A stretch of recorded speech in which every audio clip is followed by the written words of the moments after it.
inshuti banywanye hirindira ijwi ry'Amerika bigira Washington DC mu Kirundi no mu Kinyarwanda. Perezida watowe wa Leta Zunze Ubumwe za Amerika Joe Biden n'uzaba vice perezida we Kamala Harris bararahira uyu munsi saa moya z'umugoroba ku isaha yo mu Burundi no mu Rwanda.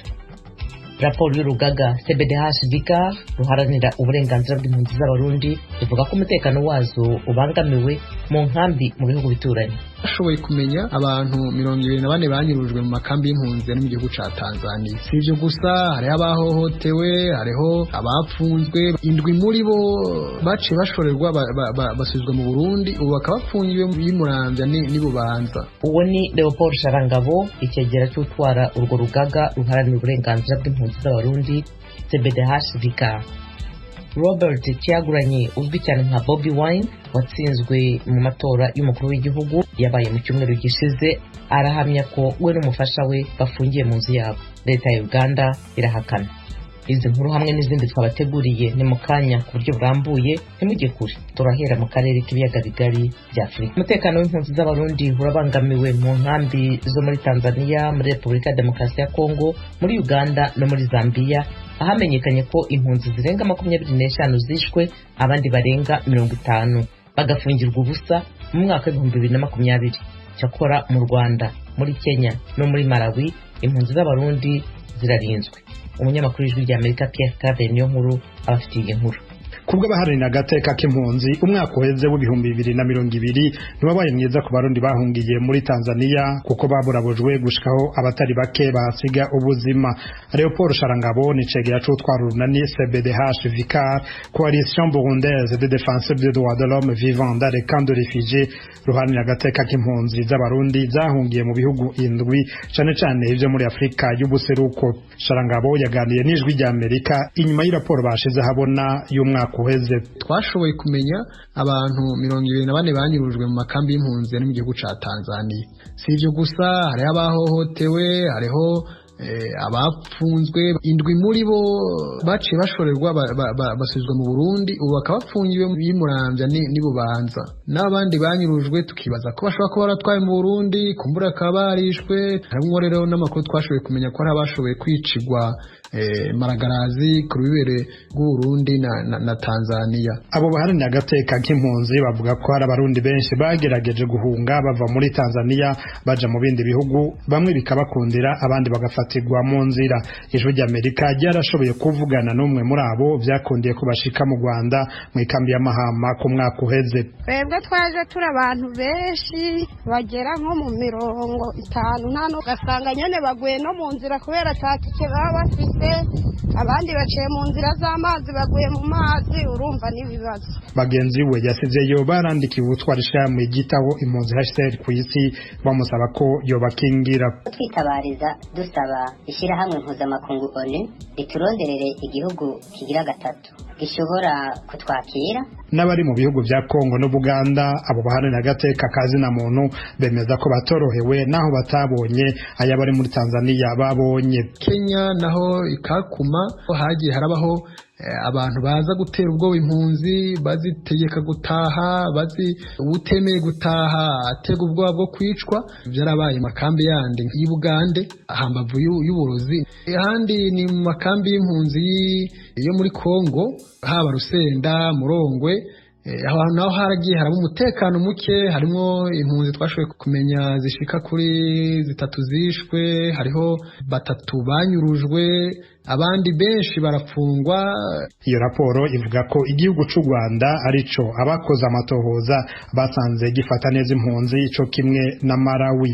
Mu kwezi guheze igisata c'ubumwe bwa Afrika kirabagateka kazina muntu cari casohoye raporo isa niyo.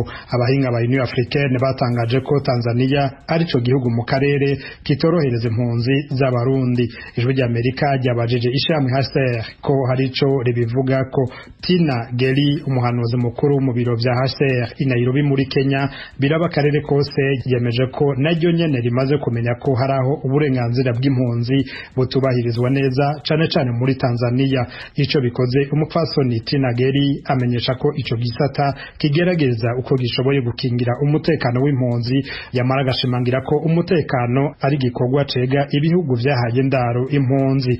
Urunani CBDH Vicar rwo rugezaho ruvuga ko ico gihugu gikwiye kwitwarirwa mu masentare mpuzamakungu. Tugasaba rero leta ya Tanzania ko yokubahiriza amasezerano yo nyine ubwayo yasinye, avuga ko ata gihugu na kimwe kirekuriwe kwirukana impunzi canke guhohotera impunzi. Ijwi ry'Amerika ryahamagaye Sudi Mwakibasi, umuyobozi ajejwe impunzi mu bushikiranganje bw'intore hagati mu gihugu ca Tanzania, kugira ngo agire ico abivuze ko. Uyu niwe amaze imisi atemberera amakambi ya Nduta, Nyarugusu na Mutenderi abwira impunzi z'abarundi ko bokwitegura kugira ngo uno mwaka uzohere bose bamaze gutahuka, kuko kubwiwe mu Burundi amahoro n'umutekano vyasasagaye. Sudi Mwakibasi yitavye telefone yacu, turamubwira icho tumuronderera. Wanaripoti kwamba kuna wakimbizi hapo Nduta, Mtenderi na Nyarugusu wananyanyasa. Ngoja nikukatishe. Wasiliana na msemaji mkuu wa serikali. Sawa? Haya. Amaze kuvyumva yatubwiye ko wewe ataco ashobora kubivuga ko aturungika ku muvugizi wa leta. Hassan Abbas, umuvugizi wa leta, ntiturashobora kumuronka. Ico bikoze twamurungikiye ubutumwa bwanditse. Ico gihugu ubu gisigayemo impunzi z'abarundi zirenga gato ibihumbi 147. Ni mu gihe impunzi z'abarundi zose hamwe mu bihugu 7 vyakozwe ko amatohoza n'urunani CBDH Vicar ubu zirenga ibihumbi 311. Abarenga ibihumbi 30 baratahutse ku mwaka uheze. Cyeklaveni nkuru Kigali ku bw'Ijwi ry'Amerika. Leta ya Uganda irahakana ko idafunze Robert Kyagulanyi uzwi cyane nka Bobi Wine watsinzwe mu matora y'umukuru w'igihugu yabaye mu cyumweru gishize, ariko we yemeza ko we n'umufasha we bafungiwe mu nzu yabo ku buryo batemerewe gusohoka cyangwa gusurwa. Inkuru y'umunyamakuru w'Ijwi ry'Amerika muri Uganda Ignatius Bahizi.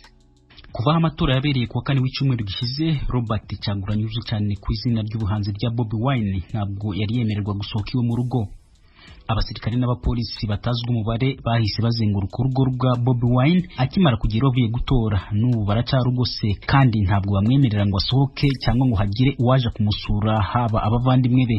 Umwe mu babujijwe kwinjira iwe ngo amusure ni ambasaderi wa Leta Zunze Ubumwe bwa Amerika muri Uganda n'ikipe y'abakozi ba ambasade baraye bagiye gusura Bobi Wine hanyuma bagasubizwa inyuma n'igisirikare. Abunganira Bobi Wine mu by'amategeko na bamwe mu bayobozi bakuru b'ishaka rye rya National Unity Platform nabo bangiwe inshuro nyinshi kumusura, akaba bahisemo kwiyambaza ubutabera babusaba kugira ngo butegeke abashinzwe umutekano kurekeraho gukandamiza uburenganzira bwa Bobi Wine, nk'uko umwe mu banyamategeko be wa Mary Anthony yabitangarije Ijwi ry'Amerika.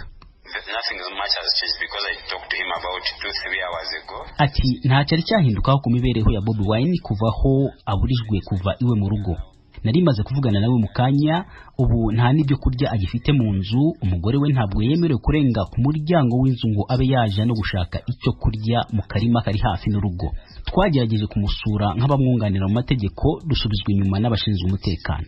Ubwo rero twiyambaje ubutabera uno munsi dusaba urukiko rw'ikirenga gutegeka umushinjacyaha wa leta, umukuru w'igisirikare hamwe n'umukuru w'igipolisi kugira ngo bazane Bobi Wine hamwe n'umufasha we mu rukiko vuba na bwangu, kandi basobanura impamvu atemererwa kuva iwe mu rugo. Urukiko rwemeye ko ibi ruzabisuzuma ejo bundi kuwa kane saa 4 za mu gitondo. Nyamara nubwo batavuga icyo kumubuza kuvuye mu rugo bisobanuye mu gihe bavuga ko adafunze, umuvugizi w'igipolisi Fred Enanga wavuga ko ibikorwa byabo bigerereye kubuza Bobi Wine kwita mu bikorwa bishobora guteza umutekano muke mu gihugu. Ati ntabwo byo kuvuga ko Kyagulanyi afunze ari byo, ahubwo dufite amakuru y'ubutasi yuko Bobi Wine ashaka gutegura imyigaragambyo itemerewe n'amategeko igendereye ku guhungabanya umutekano w'igihugu. Bashaka gukoresha amahirwe y'abantu bagishushe mu mitwe kubera ibyavuye mu matora yo mu cyumweru gishize kugira ngo babashiremo ibitekerezo bibisha byo kwigomeka ku butegetsi. ukurikije abayobozi mu ishyaka rya Bobi Wine, gufungirwa iwe mu rugo ni umugambi wa leta ya Perezida Museveni wo kubuza Bobi Wine amahirwe yo kwiyambaza ubutabera kugira ngo ahakanye ibyavuye mu matora yamaganye avuga ko yabaye mu buriganya bwinshi. Itegeko nshinga risaba umuntu utaranyuzwe n'ibyavuye mu matora y'umukuru w'igihugu gutanga ikirego cye mu rukiko ruhebuje mu gihe kitarenze ibyumweru 2 byonyine. Umunyamategeko wa Mali ati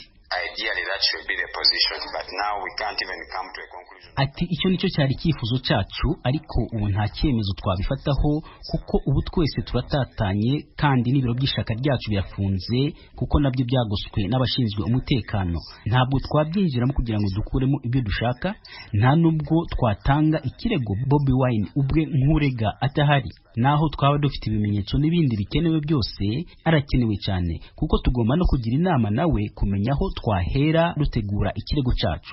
Ibi bisaba iminsi 15 yonyine kandi tumaze gutakaza iminsi 3 yose. 15 days and we have lost 2 days, we've lost the third day. Bobi Wine yatangiye kwanga ibyavuye mu matora akibarurwa, avuga ko afite ibimenyetso simusiga byerekana uburiganya bwakozwe n'abo mu ishaka riri ku butegetsi babifashijwemo n'abashinzwe umutekano.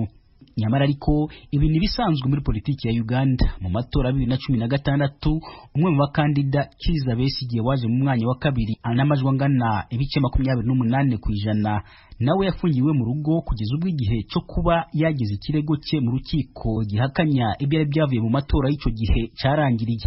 Perezida Museveni yatangajwe nk'uwatsinze amatora yabaye kuwa 4 w'icyumweru gishize n'amajwi angana n'ibice 58%, nuko Bobi Wine we afata umwanya wa kabiri n'ibice 44% mu matora yaranzwemo imvururu nyinshi hamwe no gufungwa kwa bamwe mu bakandida batavuga rumwe n'ubutegetsi.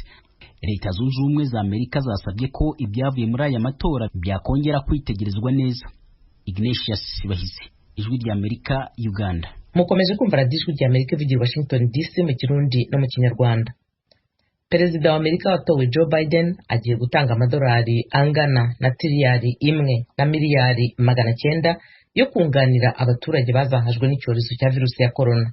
Biden azajya ku butegetsi iki cyorezo kimaze kwica abasaga 400,000 n'abandi miliyoni nyinshi bakirwaye. Inkuru yateguwe n'umunyamakuru Rob Garver w'Ijwi rya Amerika, murayigezwaho na Claude Ganza Munyamagana. Uyu mushinga watangajwe kuwa 4 w'icyumweru gishize ni intangiriro ya porogaramu nyinshi z'abademokarate bazaba bafite ubwiganze mu nteko. Mu byibanze ku ngengabihe yabo harimo iby'imihindagurikire y'ikirere, uburenganzira bw'abatora no kuvugurura itegeko rigenga abimukira. Ibi biziyongera ku kubasana izaba igomba gusuzuma ibirego by'uwo Joe Biden asimbuye Donald Trump byuko yahamagariye abaturage kugota ingoro inteko ishinga amategeko ikoreramo mu gihe ari mu bikorwa byo kwemeza intsinzi ya Biden. Kuva mu gihe cya Perezida Franklin Roosevelt bwo yashakaga gushyira mu ngiro gahunda yo mu bihe bitari byoroshye na gato mu myaka y'1930, iminsi 100 ya mbere ku butegetsi n'umunzani abaperezida bose basuzumirwaho. Biraboneka ko Biden yamaramaje gushyira mu bikorwa gahunda ye akigera ku butegetsi nk'uko inzobere muri politike zibivuga. Dan Mahaffey ni impuguke mu by'imikorere y'abaperezida n'inteko ishinga amategeko, avuga ko intego ya perezida yo gutanga tiriyari zisaga 2 z'amadolari mu kugoboka abaturage yasuzumirwa ku mugambi wa Barack Obama wigeze kuyobora Amerika. Uyu yasinyiye miliyari 787 zo kunganira abaturage akigera ku butegetsi, kandi Biden niwe wari umwungirije. Iyi mpuguke ivuga ko bitazamworohera ko abadepite n'abasenateri bemera imigambi ye, nubwo hose azaba hafite ubwiganze bw'abo mu ishyaka rye, kimwe n'uko Obama nawe bitamworoheye. Impuguke Mahaffey avuga ko impamvu ari uko mu byo Biden azakeneraho icyemezo cya Kongere harimo politiki y'ubuvuzi n'imihindagurikire y'ikirere. Yagize ati, ibi ni ibihe by'akaga ku baturage nk'uko Vice Perezida watowe Kamala Harris yabivugiye Wilmington muri leta ya Delaware, ubwo Biden we yavugaga ko igihugu gikeneye inyunganizi nyuma y'amezi abaturage batava mu rugo byagabanije ubushobozi bwabo ndetse n'igihugu gisigara mu kaga. Ku ruhande rwe, Perezida watowe Biden we yaravuze ati, abagera kuri miliyoni 18 mu banyamerika bishingikirije ku nkunga ihabwa batagira akazi. Ibigo biciriritse bigera ku 400,000 byafunze imiryango, ku buryo buri wese abona ko turi mu bihe ubukungu bwarindimutse mu buryo butigeze bubaho, kandi abaturage bakeneye ubufasha kuruta ikindi gihe babukeneye. Abaturage baragowe cyane kandi nta gihe dufite cyo gutakaza. Igihe ni iki cyo kubazahura. Muri iki gihe avuga ko ari cyo gufata ibyemezo byihuse. Umusenateri wo mu ishyaka ry'abarepublikani ukomoka muri leta ya Florida Marco Rubio we yanditse ku rukuta rwe rwa Twitter nk'utiteguye kwemera imigambi ya Biden ati perezida watowe yamaze imyaka 35 ari umusenateri, arabizi neza ko gahunda yari atangaje itazemerwa byoroshye nk'uko abyibwira. Uyu yavuze ko cyihutirwa ari ugutekereza uburyo bwo kongera umushahara fatizo ku bakozi, ati nareka ahubwo tubanze twongerera abaturage umushahara. Muri gahunda ye harimo guhita atanga ingoboka ingana na tiriyari y'amadolari no gufasha abaturage n'imiryango ibara ubukeye. Arashaka gutanga amadolari 1,400 kuri buri muntu, asanga yandi 600 Perezida Trump yatanze nk'ingoboka mu kwezi gushize, akongera kandi igihe cyo gufasha abatagira akazi. Muri gahunda ye kandi harimo kongera umushahara fatizo ukaba amadolari 15 ku isaha kuri buri mukozi, kurengera abakodesha amazu yo kubamo no kongera amafaranga atunga abatishoboye. Joe Biden kandi arateganya miliyari 440 zizahita zihabwa abakora ubucuruzi baciriritse no kunganira zimwe muri za leta zazahajwe n'iki cyorezo, uburyo imisoro zinjizaga yagabanutse bikomeye. Mu bindi Biden afite ku murongo w'ibyo azakora harimo miliyari 400 z'amadolari leta izifashisha mu guhangana na virusi ya corona, abaturage bose bagahabwa urukingo, bagasuzumwa bose no gushyigikira ibigo by'amashuri kimwe no guha abaganga agahimbaza musyi. Gahunda Joe Biden yashyize ahagaragara ku wa kane w'icyumweru gishize nk'ibyo ateganya kigera ku butegetsi, si byo byonyine ateganya gukora. Mu bindi ateganya harimo kuzahura imibanire n'amahanga yasaga nk'iyasinzikaye ku butegetsi bwa Trump. Ashaka kandi kuzatumiza inama mpuzamahanga yiga ku kurwanya ruswa no kwishyira imbere. Joe Biden arateganya kandi ko itegeko ry'amatora ryavugururwa, bazamwe mu maleta gifite amananiza ku burenganzira busesuye bw'abatora, ayo mananiza agakurwaho. Mu butabera arashaka ko hajyaho komisiyo isuzuma imikorere ya polisi kugira ngo hagabanwe guhangana kwabo na rubanda bashinzwe kurinda, kubera igisa no kwibasira abirabura baba muri Amerika bimaze gufata intera ndende. Anashyigikira ibyo kuvugurura ibihano ku buryo byagabanya ibyaha bikorwa n'abafunguwe. Perezida mushya arateganya kandi gusubiza Amerika mu masezerano y'i Paris ajyanye no kurengera ibidukikije, kuvugurura itegeko ry'imisoro n'irirebana n'abimukira, aho ateganya guha ubwenegihugu abasaga miliyoni 11 babaga muri Amerika batagira ibyangombwa. Arifuza kandi kongera no gusana ibikorwa remezo hitawe ku bidukikije, aho ateganya tiriyari 2 zizifashishwa mu gusana no guhanga imihanda, ibiraro n'izindi nzira zihuza amaleta.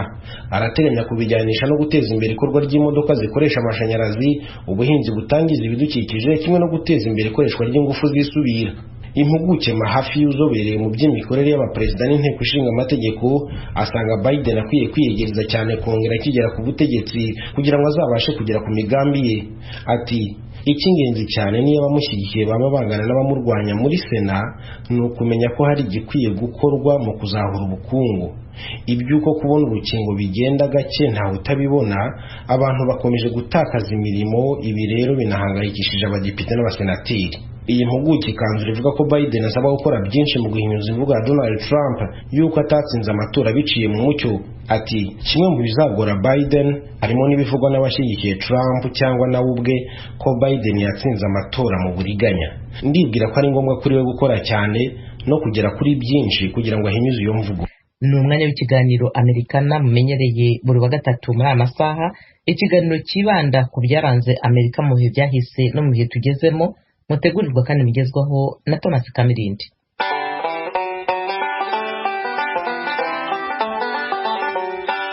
Mwaramutse neza. Uyu munsi saa 6 y'amanywa ku isaha ya hano i Washington DC, biraba ari saa 1 y'ijoro mu Burundi no mu Rwanda, Perezida mushya wa Leta Zunze Ubumwe za Amerika Joe Biden arimikwa mu mirimo ye ku mugaragaro. Uyu muhango ni wa 59 mu mateka y'igihugu, nubwo bwose Joe Biden ari perezida wa 46, biterwa nuko hari abaperezida bamubanjirije bagiye barahira inshuro irenze imwe mu mateka rero ya Leta Zunze Ubumwe za Amerika. Uyu muhango ni kimwe mu biranga amateka n'umuco muri politiki na demokarasi muri Leta Zunze Ubumwe za Amerika mu rwego rwo guhererekanya ubutegetsi mu mahoro.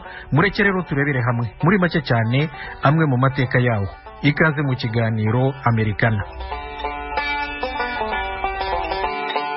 Uko imyaka igenda isimburana niko n'ibirori byo kwimika umukuru w'igihugu mushya wa Leta Zunze Ubumwe za Amerika bigenda nabyo bihinduka. Tuvuge nko ku matariki.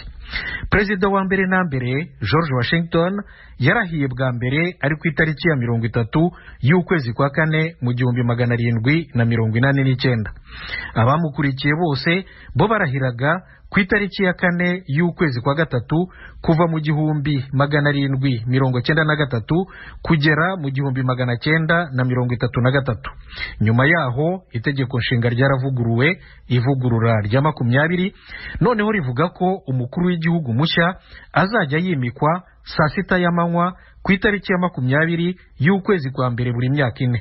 uwa mbere wabitangiye ni President Franklin Delano Roosevelt mu 1937 ubwo yaratangiye manda ye ya kabiri.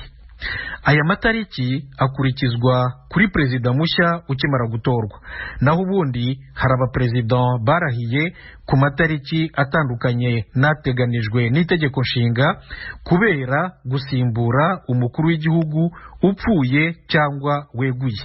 ahantu abakuru b'igihugu cya Leta Zunze Ubumwe za Amerika barahirira naho hagiye hahinduka. President George Washington yimikiwe mu mujyi wa New York mu burasirazuba bw'igihugu. Perezida wa kabiri John Adams yarahiriye mu mujyi wa Philadelphia muri leta ya Pennsylvania, naho ni mu burasirazuba bw'igihugu mu 1797.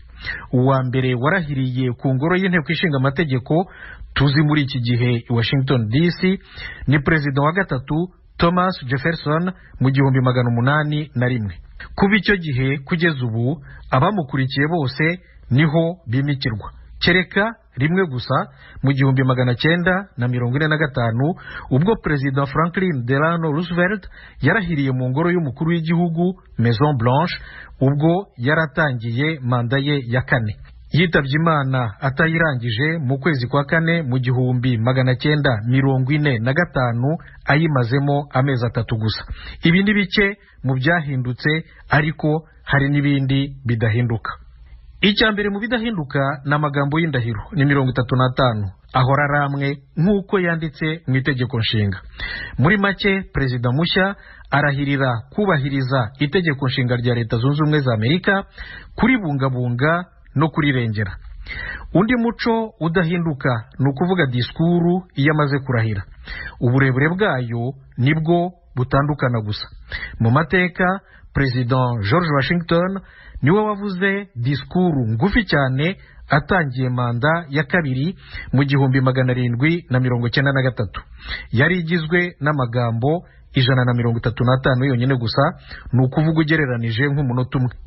Perezida wa 9 William Henry Harrison niwe kugeza ubu wavuze disikuru ndende yimikwa ku itariki ya 4 y'ukwa gatatu mu 1841. yari igizwe n'amagambo 8,455, ni ukuvuga hafi isaha imwe n'igice. byamuviriyemo no gupfa. muti gute? icyo gihe Harrison niwe wa mbere na mbere wari utowe akuze cyane. yari afite imyaka 68 y'amavuko. yashatse kunyomoza abatavuga rumwe nawe no kubereka ko agifite ingufu, avuga iyo disikuru ndende mu mvura n'ubukonje bukomeye kandi atifubitse bihagije. uwo munsi yahise arwara umusonga, yitaba Imana nyuma y'ukwezi. ni perezida wa Leta Zunze Ubumwe za Amerika wategetse igihe gito cyane kugeza ubu mu mateka y'igihugu. umuco wa gatatu udahinduka ni ukurahirira kuri Bibiliya. nta tegeko na rimwe ribiteganya, ariko abaperezida bose bashya ba Leta Zunze Ubumwe za Amerika niko babikora, usibye babiri bonyine gusa. Perezida wa gatatu John Quincy Adams yarahiriye ku gitabo cy'amategeko mu 1825. naho perezida wa 26 Theodore Roosevelt nta kintu na kimwe yarahiriyeho mu 1902. yazamuye ikiganza gusa imbere y'umucamanza. ikindi kidahinduka, perezida wa Leta Zunze Ubumwe za Amerika mushya uwo ari we wese arahizwa n'umucamanza. abenshi barahizwa na perezida w'urukiko rw'ikirenga, nta tegeko ribiteganya. hari abandi batandukanye barahijwe n'abacamanza bo mu zindi nkiko zo ku rwego rw'igihugu. urugero rwa nyuma rw'ikidahinduka ni amagambo ngo Imana ibimfashemo cyangwa So help me God mu cyongereza. nayo nta tegeko na rimwe riyashyiraho, ariko abashakashatsi bemeza ko abaperezida bose bashya bayavuga basoza indahiro yabo. nshuti zacu, amateka yo kurahira kwa perezida mushya wa Leta Zunze Ubumwe za Amerika ntawayava inyuma. Munyemerere duhenira ahangaha, aravugwa ntarekwa.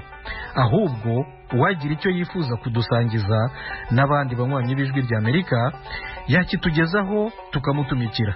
Adrese ni radio yacu @gmail.com. Ndabashimiye cyane rero, mugire umunsi mwiza. Mwari kumwe na Thomas Kamirindi, murakarama.